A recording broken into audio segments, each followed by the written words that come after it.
Hello दोस्तों, मैं नीतू आपका स्वागत करती हूँ आपके अपने चैनल साहित्य सार में। तो जैसा कि आप लोग का एग्ज़ाम है और आज 12 तारीख हो ही गया है, तो बहुत ही कम टाइम बचा है। तो मैंने सोचा कि आदिकाल से जो महत्वपूर्ण उसके सारांश है जो शुक्ल जी के बुक से हैं और जो महत्वपूर्ण हैं जो पूछे जा सकते हैं, तो मैंने वहाँ से कुछ पॉइंट को लिया हुआ है जिसमें 100 क्वेश्चन हैं आपके।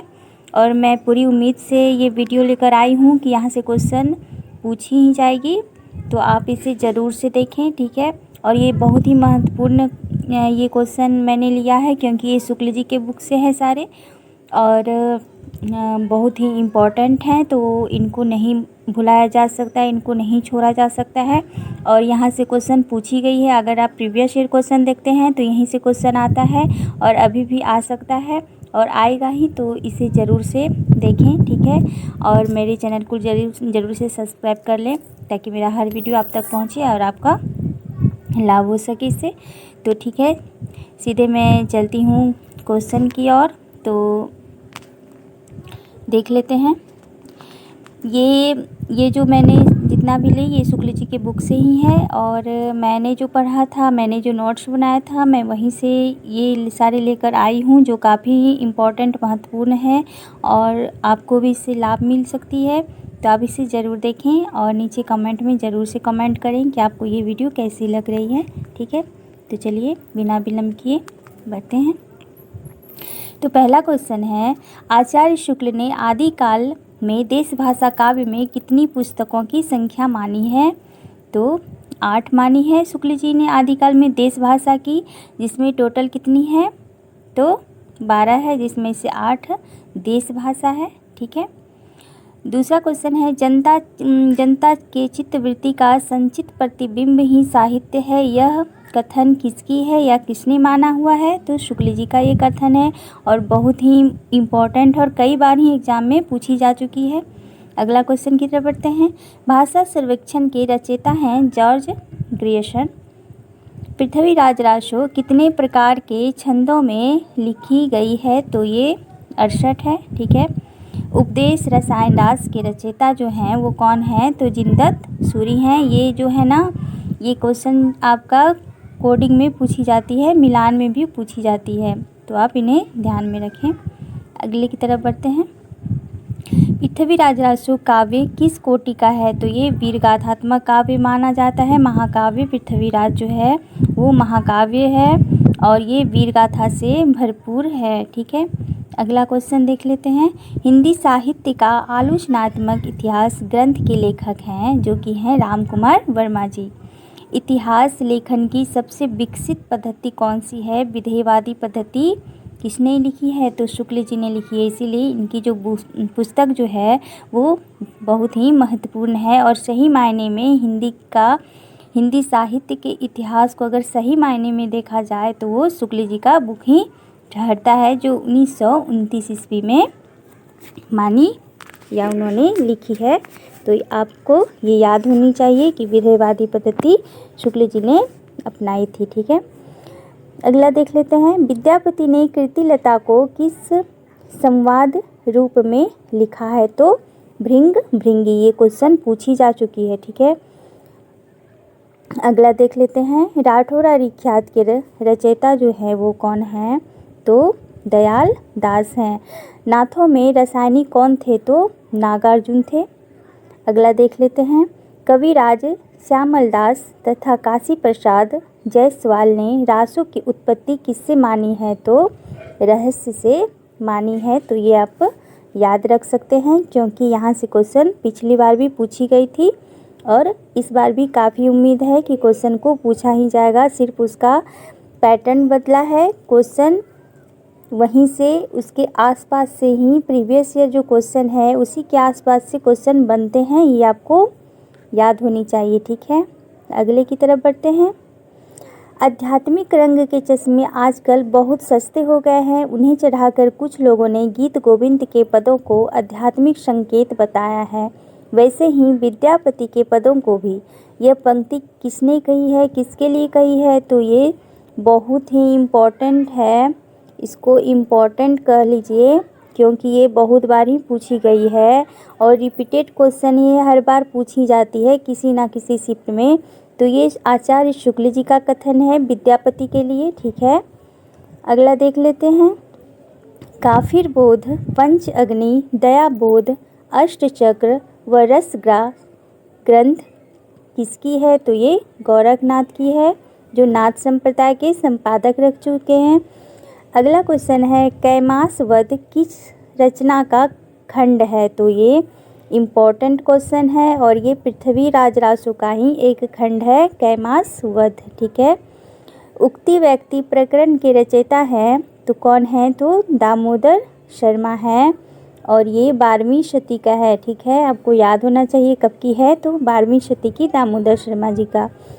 अगला क्वेश्चन है मनहु कलास सिभान कला 1600 बनिए पंक्ति किसकी है? तो ये चंद्रवरदाई की पंक्ति है। ठीक है, अगला देख लेते हैं।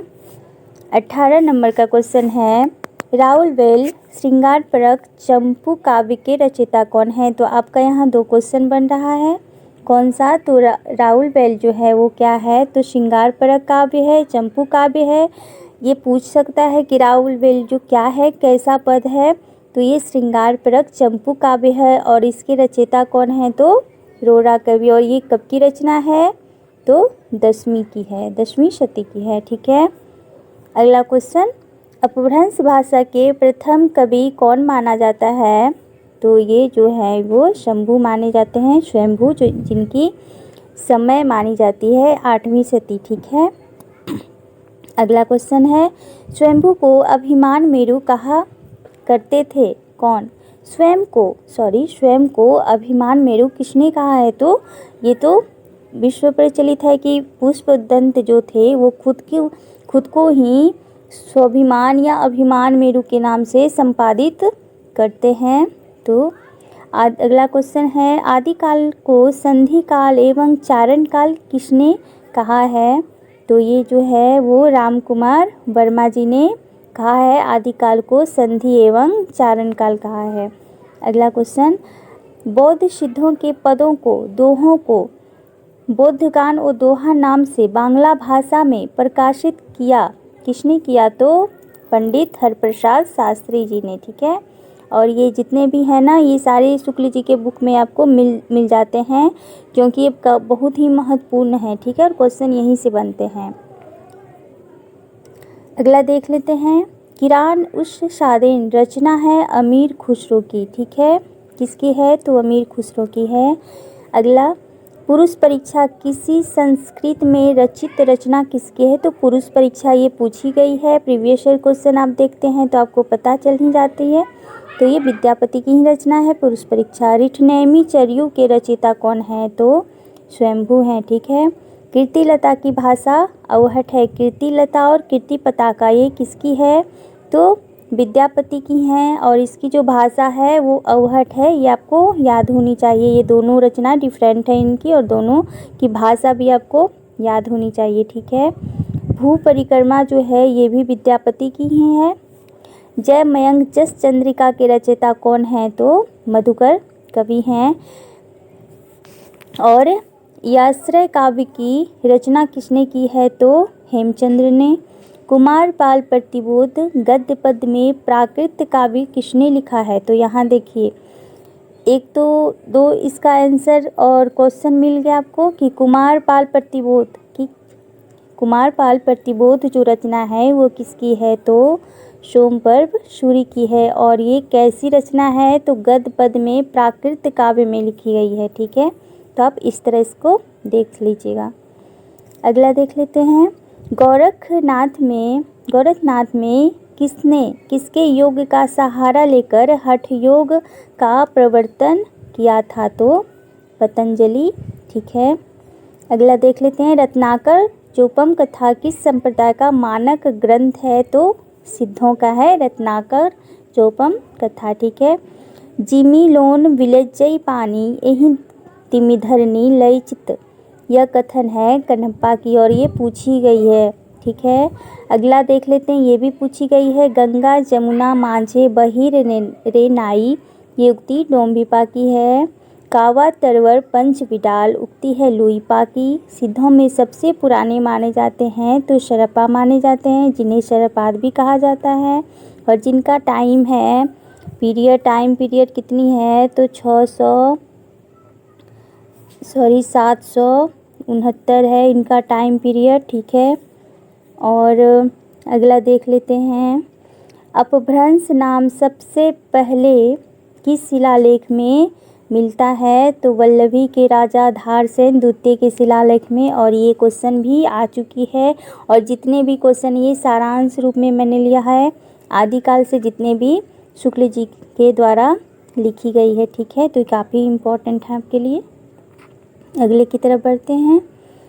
उस समय जैसे गाथा या गाहा कहने से प्राकृत का बोध होता था, वैसे ही दोहा या दुहा कहने से अपभ्रंश का तो ये कथन किसकी है और बहुत ही फेमस ये है और पूछी गई है अगले बार, पिछले बार, जितने भी बार है, कहीं ना कहीं किसी ना किसी शिफ्ट में ये पूछी जाती है। या ऐसे बोला जाता है कि गाथा किसका प्रतीक माना है और दोहा किसका प्रतीक माना है। तो दोहा या दुहा कहने से अपभ्रंश का तो वहाँ पे दोहा या दुहा दे देगा, और फिर अपभ्रंश प्राकृत इस तरह का दे देता है और आप कंफ्यूज हो जाते हैं कि आखिर शुक्ल जी ने क्या कहा है, दोहा का मतलब या दुहा का मतलब, तो आप वहाँ पे फंस जाते हैं। तो ये कोटेशन आपको ध्यान में रहना चाहिए, बहुत ही इम्पोर्टेंट है, ठीक है। अगला देख लेते हैं, देसी नाम वाला किसकी रचना है तो ये हेमचंद्र का है। अगला, हजारी प्रसाद द्विवेदी, विश्वनाथ प्रसाद मिश्र तथा चंद्रबली पांडे ने रासों की उत्पत्ति मानी है तो रासक से मानी है, ठीक है, याद होनी चाहिए आपको। हरप्रसाद शास्त्री ने रासों की उत्पत्ति मानी है राजयश से। आचार्य रामचंद्र शुक्ल ने रासों की उत्पत्ति किससे मानी है, जो कि इम्पोर्टेंट है और पूछी गई है, प्रीवियस ईयर क्वेश्चन देख लीजिएगा। तो रसायन से उन्होंने मानी है रामचंद्र शुक्ल ने। अगले को देख लेते हैं, पृथ्वीराज रासों की रचना विधान में सर्वाधिक विवादास्पद पक्ष है तो इसकी ऐतिहासिकता को लेकर, क्योंकि काल्पनिकता भी उसमें जोड़ी गई है तो इसीलिए विवादास्पद है उसकी ऐतिहासिकता को लेकर, क्योंकि कुछ काल्पनिक भी उसमें ऐड है और उसकी ऐतिहासिकता पे संदेह की दृष्टि से जितने भी आलोचक हैं उन्होंने देखा हुआ है, इसीलिए इसकी ऐतिहासिकता पर विवाद उठी थी। इसीलिए कुछ ने इसे अपूर्ण माना है तो कुछ ने इसको पूर्ण माना है, तो कोई इसे मानता ही नहीं है कि ऐसी कोई रचना भी रही है। तो इस तरह इसकी ऐतिहासिकता पे सवाल खड़े हुए हैं। अगला देख लेते हैं, कणकंड चर्यू के रचयिता हैं तो कामर मुनि है, ठीक है। अगला की तरफ बढ़ते हैं। अगला क्वेश्चन है 45 नंबर का, जो कि है प्राकृत प्रकाश के रचयिता कौन है तो वररुचि हैं, ये भी क्वेश्चन आई हुई है। ढोला मारूरा दुहा के रचयिता हैं तो कुशल लाभ हैं। सबसे पहले 12 मासा वर्णन किस रचना में मिलती है तो कहाँ पे तो विशल देव रासों में सबसे पहले 12 मासा का वर्णन मिलता है और ये पूछी गई है। आदिकाल को अपभ्रंश काल किसने कहा है तो धीरेन्द्र वर्मा ने। 12 बरस लो कुकुर जीवे अरु 13 लो जिए सियार, बरिस 18 छत्री जीवे आगे जीवन को धिकार। ये बहुत ही फेमस पंक्ति है दोस्तों, और ये हर बार पूछी ही जाती है, किसी ना किसी शिफ्ट में आ ही जाती है घुमा फिरा कर, तो आप जगनिक को याद रखिएगा, ठीक है। अगले की तरफ बढ़ते हैं। आदिकाल को बीज वपन काल किसने कहा है तो महावीर प्रसाद द्विवेदी जी ने। दोहा कोश किसकी रचना है तो शरप्पा की है। मैथिल कोकिल किसे कहा जाता है तो विद्यापति को, ठीक है। अगला की तरफ बढ़ते हैं। रनमल छंद की रचना किसने की है तो श्रीधर पाठक ने। आलाखंड नाम से कौन सी रचना प्रसिद्ध है तो परमाल रासो, जो अभी मैंने पंक्ति बोला ऊपर कि बरिस 18 छत्री जीवे आगे जीवन को धिक्कार, ये परमाल रासो की ही पंक्ति जगनिक ने गाई है, तो ये पंक्ति यहीं से है, ठीक है। अगला देख लेते हैं। पद्मावती समय किस रचना का खंड है, तो पद्मावती समय जो है वो पृथ्वीराज रासो का ही एक खंड है। ठीक है, जैसे कैमास वध जो पिछला क्वेश्चन मैंने देखा है, आपको बताया है, वो भी पृथ्वीराज रासो का ही एक खंड है और पद्मावती समय भी इन्हीं का एक खंड है। राजमती और विशलदेव की कथा किस ग्रंथ में है, तो वो है विशलदेव रासो, जिसमें विशलदेव से राजमती से रूठकर विशलदेव जो हैं वो उड़ीसा चले जाते हैं और वहाँ पे उनका 12 मास का जो वर्णन है वो किस तरह वो वियोग, संयोग और फिर मिलन का जो वर्णन किया गया है वो बहुत ही अच्छी तरह से की गई है। ठीक है, वर्ण रत्नाकर ग्रंथ के रचयिता कौन हैं? ज्योतिश्वर ठाकुर। नाथ संप्रदाय के रचयिता हैं हजारी प्रसाद द्विवेदी। शिलांकित चंपू गय काव्य रचना है राहुल बेल। देख रहे हैं किस तरह के क्वेश्चन बन रहा है, अभी राहुल बेल के ही बारे में ऊपर पे कही गई थी। ठीक है, और यहाँ पे देखिए इसी तरह से क्वेश्चन बनते हैं, जो कि मैंने सारांश के रूप में एक आपको छोटा सा नोट्स की तरह एक प्रोवाइड मैंने सोचा कि मैं करवा दूं, क्योंकि आपको इससे काफ़ी हेल्प मिलेगी। तो ठीक है, अगला देख लेते हैं। दो सुखने, खालिक बारी आदि रचनाएं किसकी है, तो अमीर खुसरो की है। ठीक है, अगले की तरफ बढ़ते हैं। प्राण संकली, शब्दी, नर्वयबोध, आत्मबोध और पंचमात्रा, गात्रा नहीं है मात्रा है, सॉरी, पंचमात्रा, ये किसकी रचना है, तो गोरखनाथ की है। अगला क्वेश्चन देख लेते हैं। गोरखनाथ की रचनाओं को गोरखवाणी नाम से किसने संपादित करवाया है, ये भी क्वेश्चन आ चुकी है, तो पीताम्बर दत्त बर्थवाल ने करवाया है। पुस्तक जलहन हथ दे चली गर्जन निरपकाज, ये किसकी पंक्ति है, तो पृथ्वीराज रासो की पंक्ति है। जब चंद्रवरदाई ने अपने पुत्र जलहन को अपनी पुस्तक को सौंपते हुए इस पंक्ति को कहा था और वो युद्ध के लिए अपने चले गए थे उनके साथ, किनके साथ, तो पृथ्वीराज के साथ। अगला देख लेते हैं। चंद हिंदी के प्रथम महाकवि माने जाते हैं और उनका पृथ्वीराज रासो हिंदी का प्रथम महाकाव्य, ये कथन किसकी है, तो ये आचार्य रामचंद्र शुक्ल जी का बहुत ही इम्पोर्टेंट कथन है और यहीं से पृथ्वीराज रासो को हिंदी का महाकाव्य माना जाता है। इस कोटेशन के कारण बहुत ही इम्पोर्टेंट इसकी बढ़ जाती है इस पुस्तक की। ठीक है, लेकिन शुक्ल जी ने एक भी बात यहाँ मानना चाहिए, शुक्ल जी ने जो पृथ्वीराज रासो को वो जाली ग्रंथ कहा है, लेकिन यहाँ पे देखिए उन्होंने ये भी कहा है कि ये पृथ्वीराज जो है वो हिंदी का प्रथम महाकाव्य है, लेकिन एक तरफ वो इसको अस्वीकार भी करते हैं उसकी ऐतिहासिकता को लेकर। ठीक है, सॉरी, अगला देख लेते हैं। पृथ्वीराज रासो को डॉक्टर श्याम सुंदर दास, मोहनलाल विष्णुलाल पांड्या, मिश्र बंधुओं एवं कर्नल टॉड मानते हैं, क्या मानते हैं, तो प्रमाणिक मानते हैं, और शुक्ल जी ने अप्रमाणिक माना है, लेकिन इसके अपोजिट ये फिर पृथ्वीराज रासो को हिंदी का जो प्रथम महाकाव्य कहा है। तो ये दोनों बातों को ध्यान में रखना चाहिए आपको। अगला देख लेते हैं। हजारी प्रसाद द्विवेदी, मुनिजिन विजय, सुनीति कुमार चटर्जी आदि पृथ्वीराज रासो को क्या मानते हैं, तो ये अर्ध प्रमाणिक मानते हैं। तो इसमें हजारी प्रसाद द्विवेदी को आपको ध्यान में रखना है। ठीक है, तो पृथ्वीराज रासो को हजारी प्रसाद द्विवेदी ने क्या माना है, अर्ध प्रमाणिक। ठीक है, पृथ्वीराज रासो में कितने सर्गों या समय का उल्लेख किया गया है, तो 69। ठीक है, बच्चे घोर निशान रान चौहान चहदिशी, यह पंक्ति किसकी है, तो चंद्रवरदाई की है।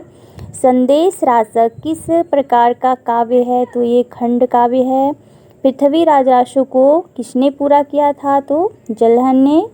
वहाँ पे पंक्ति मैंने आपको दिखाया कि पुस्तक जलहन हथ दे गई निरप काज, ऐसी कुछ पंक्ति है, तो यहीं पे ये उल्लेख किया गया है। और फिर पृथ्वीराज को किसने पूरा किया था, तो उनके चंद्रवरदाई के पुत्र जो जलहन थे उन्होंने इस पुस्तक को पूरा किया था। ठीक है, परमात्म प्रकाश और योगसार किसकी रचना है, तो जयंतु की है।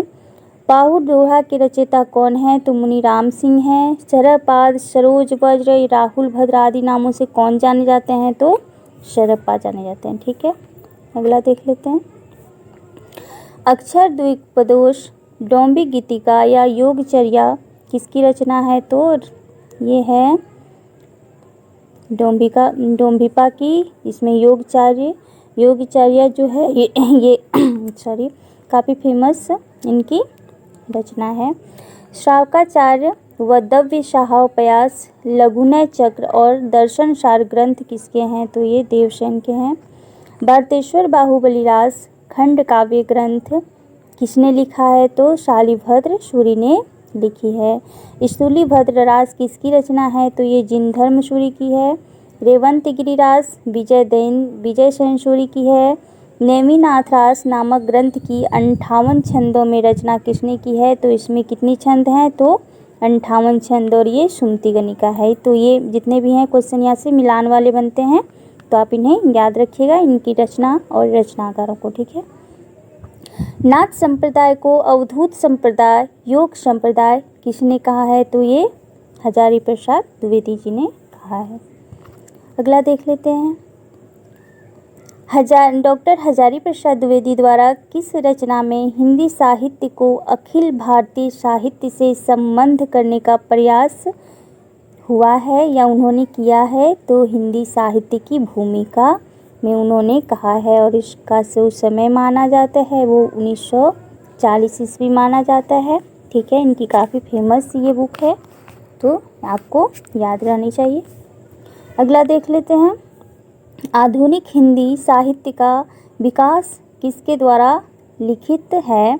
तो आधुनिक हिंदी साहित्य का विकास किसकी है? तो श्री कृष्णलाल की है। ठीक है, हिंदी पुस्तक साहित्य को आधुनिक साहित्य संपत्ति का बीजक किसने कहा है? तो डॉक्टर माता प्रसाद गुप्त ने कहा है। ठीक है, हिंदी साहित्य और संवेदना का विकास किसने लिखी है? तो ये जो लिखी है वो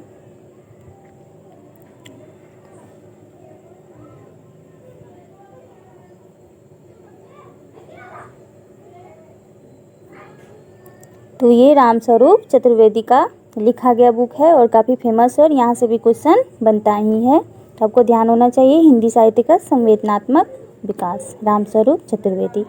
अगला देख लेते हैं। हिंदी साहित्य का वैज्ञानिक इतिहास में संपूर्ण इतिहास का डॉक्टर गणपति चंद्र गुप्त ने कितने काल खंडों में विभाजित किया है?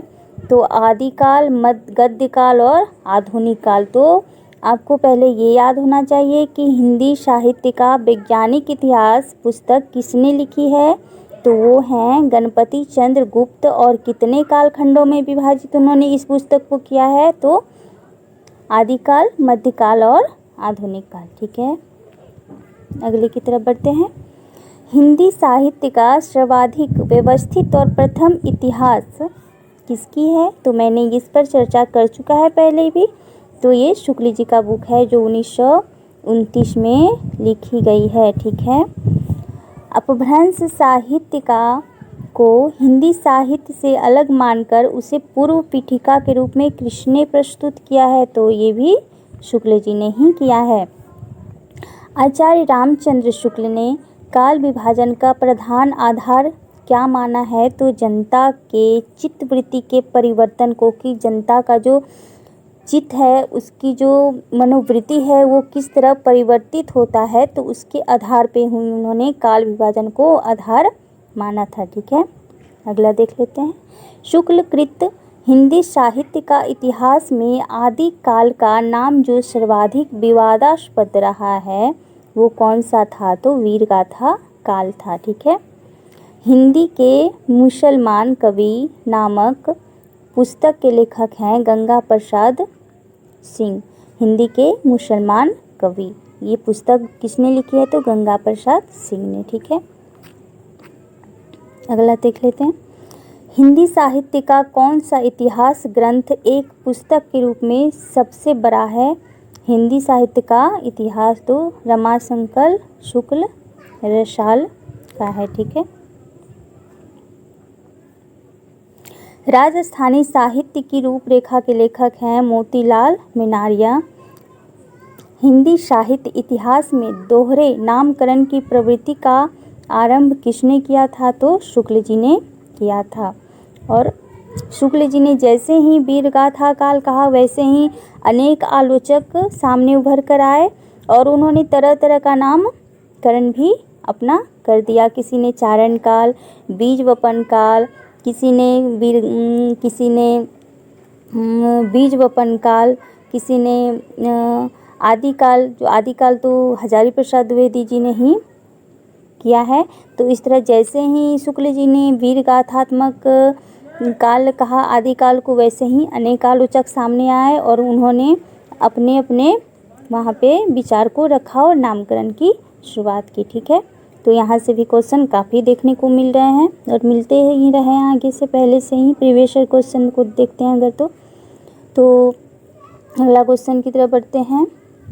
हजारी प्रसाद द्विवेदी का कौन सा ग्रंथ एक व्याख्यान ग्रंथ है? तो हिंदी साहित्य का आदिकाल, जो कि 1942 की रचना है और आपको याद होनी चाहिए। और एक हिंदी साहित्य की भूमिका और एक हिंदी साहित्य का आदिकाल, ये काफ़ी इनकी फेमस रचना है। अपभ्रंश को पुरानी हिंदी किसने कहा है? तो चंद्रधर शर्मा गुलेरी, और ये क्वेश्चन कई बार पूछी जा चुकी है। अगला देख लेते हैं। आचार्य शुक्ल ने आदिकाल के कितने ग्रंथों को प्रामाणिक माना है? तो इसमें देश भाषा, जो सबसे पहले क्वेश्चन मैंने कराया था वहाँ पे मैंने बताया भी था कि टोटल 12 माना है, जिसमें से 8 देश भाषा और 4 इधर माना है उन्होंने। The modern vernacular literature of Hindustan किसके द्वारा रचित है, जिसमें केवल हिंदी कवियों का उल्लेख है? तो ये ग्रेसन महाशय द्वारा रचित है, क्योंकि ये हिंदी के ही इन्होंने कवियों का उल्लेख इसमें किया हुआ है। ठीक है, the modern vernacular literature of Hindustan सन 1888 में एशियाटिक सोसाइटी ऑफ बंगाल की पत्रिका के रूप में प्रकाशित हुआ था। ठीक है, तो ये आपको याद होना चाहिए इसका सन जो है। इसके बाद हिंदी साहित्य के इतिहास में काल विभाजन का सर्वप्रथम प्रयास किसने किया था? तो ये ग्रेसन जी ने ही किया था। तज़किरा-ई शुअराई हिंदी किसके द्वारा रचित इतिहास है? तो ये मौलवी करीमुद्दीन की है। तो मैंने आज आपको 100 क्वेश्चन करवाया है जो मोस्ट इम्पॉर्टेंट हैं और इस यहाँ से क्वेश्चन बनते ही हैं और ये शुक्ल जी के बुक से है, तो आपको इसको बिल्कुल भी इग्नोर नहीं करना है और आपको देख लेना है इसको। ठीक है, यहाँ से क्वेश्चन आते हैं और अगला मैं वीडियो जल्द ही लेकर आऊँगी किसी अन्य टॉपिक पे, और या तो प्रीवियस ईयर क्वेश्चन आप जैसे बताओगे। ठीक है, तो आप इसे ज़रूर देखें और मेरे चैनल को ज़रूर से सब्सक्राइब कर लें और शेयर भी करते रहें। ठीक है, चलिए इसके साथ ही आप पढ़ते रहिए मन लगाकर और आप अच्छे स्कोर लाइए।